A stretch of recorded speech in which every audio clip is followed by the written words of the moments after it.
Hello everyone, my world and ప్లాంట్స్కి స్వాగతం. అందరూ ఎలా ఉన్నారండి? చాలా రోజుల నుంచి నేను మీతో మాట్లాడటం లేదు. కనీసం ఈ చాలా రోజుల తర్వాత గార్డెన్ కూడా క్లీనింగ్ చేసి కొంచెం అరేంజ్మెంట్స్ చేంజింగ్ చేశానన్నమాట. అది మీతో షేర్ చేసుకుంటున్నాను. ఈ టొమాటోస్ చూడండి ఎంత అంటే పర్పుల్ కలర్లో. ఇంకా స్వీడన్ నుంచి మా అమ్మాయి సీడ్స్ ఇచ్చింది, అవే వచ్చినాయా ఏంటి? నేను చాలా ఆశ్చర్యంగా చూస్తున్నాను అనమాట. ప్రతిదీ ఇన్ని టమాటాస్ కూడా వచ్చినాయి. నేను ఆశ్చర్యంగా అద్భుతంగా నేను ఇంత ఇన్ని ఫలాలు ఇన్ని దొరుకుతాయని కూడా చాలా వండర్గా ఉంది. చూడండి, నా గార్డెన్లో వస్తే సూర్యాస్తమము సూర్యోదయము ఎంత అందంగా కనిపిస్తుందంటే మార్నింగ్ ఈవినింగ్ అది ఎంత అదృష్టం కదా అలాగా చూడగలగటం.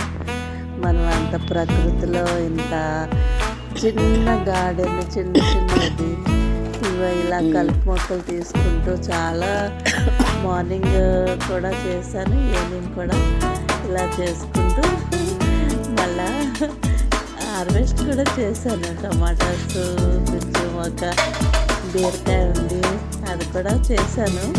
చూడండి, అసలు ఇన్ని టమాటాలు ఇలా కోస్తూ ఉంటే నేనేనా ఈ గార్డెన్లో నా టమాటాస్ ఇలాగ వచ్చినాయంటే నాకు చాలా అద్భుతంగా, ఎంత ఆశ్చర్యంగా, ఎంత హ్యాపీగా ఉందంటే మీతో కూడా షేర్ చేస్తున్నాను. మీకు నచ్చినాయి కదా? చూడండి, ఎన్ని టమాటాస్ వచ్చినాయి. చాలా బాగా అనిపిస్తుంది నాకు. మీకు నచ్చినట్లయితే నాకు లైక్ చేయండి, షేర్ చేయండి, కామెంట్ చేయండి. నేను పదే పదే చూపిస్తున్నానంటే నిజంగా చాలాసార్లు కోసాను టమాటాస్.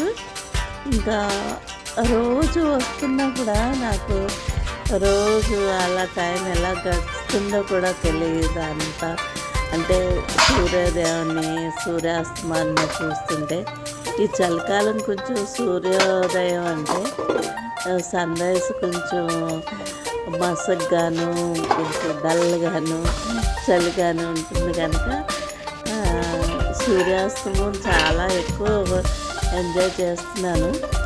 చాలా బాగుంటుంది. ఈరోజు అయితే నేను మార్నింగ్ కూడా కొంచెం సర్వీస్ చేశాను.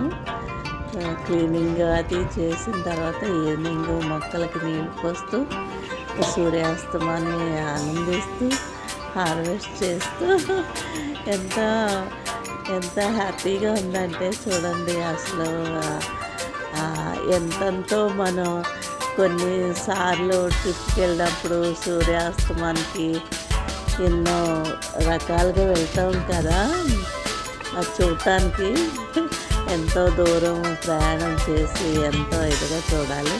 నేను రోజు ఇలా చూడగలుగుతున్నందుకు నాకు చాలా హ్యాపీగా ఉంది. ముఖ్యంగా గార్డెన్లో ఇలాగ నాకు ఇన్ని వెజిటబుల్స్ దొరుకుతున్నాయి. ప్రతిరోజు ఏదో ఒకటి దొరుకుతుంది అన్నమాట. అంత హ్యాపీనెస్ ఎంత బాగుంటుందంటే మీతో అయితే ఇవన్నీ షేర్ చేస్తున్నాను. నేను కూడా అంటే చాలా కాన్ఫిడెన్స్. ఎందుకు అంటే నిజమే, మొక్కలు ఏదైనా నేను బ్రతికిస్తాను అనేది కాన్ఫిడెన్స్కి ఎందుకు చెప్తున్నానంటే అది ప్రూవ్ చేశాను కనుక. అంటే దీన్ని బ్రతికిస్తాను, బ్రతికించి పువ్వులు కూడా పోయించి చాలా మొక్కలు అలాగే చిన్నవి కొమ్మలే తీసుకుని బ్రతికించినవి చాలా ఉన్నాయి. అందుకే కాన్ఫిడెన్స్గా చెప్తున్నాను. నేను నా దగ్గర ఎలాంటి మొక్క అయినా బ్రతుకుతుందని. ఎందుకంటే నేను ప్రాక్టికల్గా చేశాను, అది బాగా వచ్చినాయి. అందుకని చూడండి, టమాటాస్ ఇవి కూడా స్వీడన్ నుంచి అని ఇలా గుత్తులుగా ఎంత గుత్తులుగా వచ్చినాయి చూసారా? అన్ని ప్రతి ఫ్లవర్ నుంచి టమాటా వచ్చింది అలా గుత్తులుగా బంచెస్గా. అంటే అక్కడ చెర్రీ టమాటాస్ ఉంటాయి కానీ చెర్రీ కాదు, ఇది మంచియే కానీ అంటే గుత్తులుగా ఉంది. అది చూడండి ఎంత అందంగా ఉందో సూర్యాస్తమం. నేను అరేంజ్మెంట్స్ కొన్ని చిన్న చిన్న కుండీలు కూడా కొంచెం గోడ మీదకి పెట్టాను. అరటి మొక్క కూడా ఎంత బాగా పెరిగింది. ప్లీజ్ లైక్ చేయండి.